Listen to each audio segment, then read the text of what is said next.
Gold all time high, white gold यानी silver all time high, copper all time high, Dow Jones all time high, Nifty recovery mode पर। सोचिए risky asset class जैसे stocks और non risky जैसे gold silver सब एक साथ ऊपर मूव कर रहे हैं। अब चलते हैं एक और एरिया की तरफ जहां रेट्स रिकॉर्ड हाई पर हैं, वह है क्रिप्टो करेंसीज और उसका किंग बिटकॉइन। आमतौर पर जब रिस्की एसेट्स ऊपर जाते हैं तो सेफ एसेट्स नीचे आते हैं या स्टेबल रहते हैं, लेकिन यहाँ तो हर जगह सेंटीमेंट बुलिश है। रिस्क फिलहाल स्लीपिंग वोल्केनो जैसा है, शांत पड़े हैं, लेकिन कब किस वजह से इरप्ट हो जाए यह गैस ही होगा। याद रखिए मार्केट्स में जितनी तेजी होती है फॉल भी उतना ही ड्रास्टिक होता है। वजह क्या है? ऑनगोइंग ग्लोबल सेंटिमेंट्स जैसे वॉर, जियोपॉलिटिकल टेंशंस और यूएस में इन्फ्लेशन का खतरा। आज फोकस करेंगे खासकर इंडियन मार्केट्स में बिटकॉइन का स्पेस, कौन से बिटकॉइंस मौजूद हैं, कैसा है इंडिया का क्रिप्टो बाजार, इजी लैंग्वेज में समझेंगे ब्लॉकचेन स्पेस को एंड कैसे होती है क्रिप्टो माइनिंग और इंडिया में कहां हो रही है आजकल।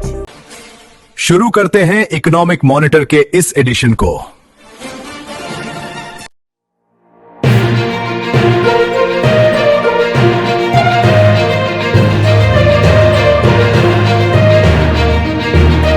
सबसे पहले याद रखिए इंडिया की क्रिप्टो करेंसी लीगल है लेकिन रेगुलेटेड नहीं है पूरी तरह। आरबीआई ने 2018 में बैन लगाया था, लेकिन 2020 में सुप्रीम कोर्ट ने इसे हटा दिया। अब गवर्नमेंट क्रिप्टो को रेगुलेट करने के लिए बिल लाने की तैयारी में है, लेकिन फिलहाल कोई स्ट्रिक्ट लॉ नहीं है। इनकम टैक्स डिपार्टमेंट के एंड से क्रिप्टो ट्रांजेक्शन पर टैक्स है। अगर क्रिप्टो बाय या सेल करते हैं तो 30% फ्लैट टैक्स लगेगा कैपिटल गेन्स पर, प्लस 1% टीडीएस हर ट्रांजेक्शन पर।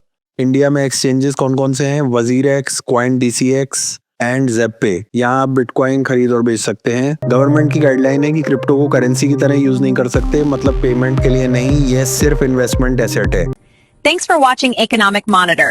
Don't forget to like, subscribe, and share for more updates. अब बिटकॉइन के अलावा कौन कौन सी क्रिप्टो करेंसीज मार्केट में मौजूद हैं? बहुत सारी हैं, लेकिन पॉपुलर कुछ हैं। सबसे पहले एथेरियम, यह स्मार्ट कॉन्ट्रैक्ट्स के लिए फेमस है और इसका अपना ब्लॉकचेन है। एथेरियम ब्लॉकचेन की कॉइन को बोलते हैं एथर। फिर बाइनेंस कॉइन है BNB, बाइनेंस एक्सचेंज का टोकन। ट्रेडिंग फीस कम करने के लिए ये यूज होता है। सोलाना फास्ट ट्रांजेक्शंस के लिए जाना जाता है और गेमिंग में काफी पॉपुलर है। दोस्तों जब भी हम बिटकॉइन की बात करते हैं एक शब्द बार बार आता है, ब्लॉकचेन।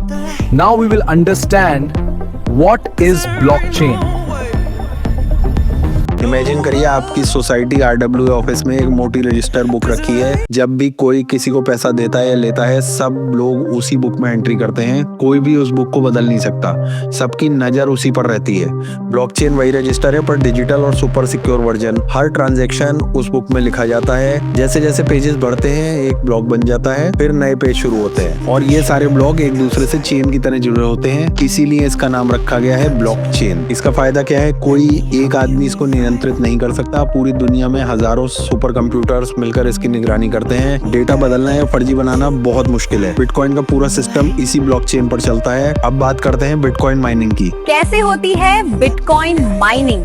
चलिए समझते हैं इस फैसिनेटिंग प्रोसेस को। हजारों लाखों सुपर कंप्यूटर्स हैं जो मैथमेटिकल पजल सॉल्व करती हैं। जो कंप्यूटर सबसे पहले पजल सॉल्व कर देता है उसे ब्लॉक का इनाम मिलता है, यानी बिटकॉइंस। साथ ही वो ब्लॉक पूरे ब्लॉकचेन से जुड़ जाता है। मतलब माइनिंग दरअसल बिटकॉइन नेटवर्क को चलाते रहने और उसे सिक्योर रखने का तरीका है। आज बिटकॉइन माइनिंग का बड़ा हिस्सा चीन से बाहर शिफ्ट हो गया है क्योंकि वहाँ बैन लगा हुआ है। अब सबसे बड़े माइनिंग हब्स हैं USA, Kazakhstan, Russia and Canada. USA में टेक्सास एंड न्यूयॉर्क जैसे राज्यों में माइनिंग फार्म्स बहुत हैं क्योंकि यहाँ बिजली सस्ती मिलती है और रिन्यूएबल एनर्जी सोर्सेज बहुत ज्यादा हैं। Mining farms giant warehouses जैसे होते हैं जहाँ हजारों मशीन्स लगातार चलती हैं। इसमें इलेक्ट्रिसिटी की कंजम्पशन बहुत ज्यादा होती है, एक छोटे मोटे शहर के बराबर।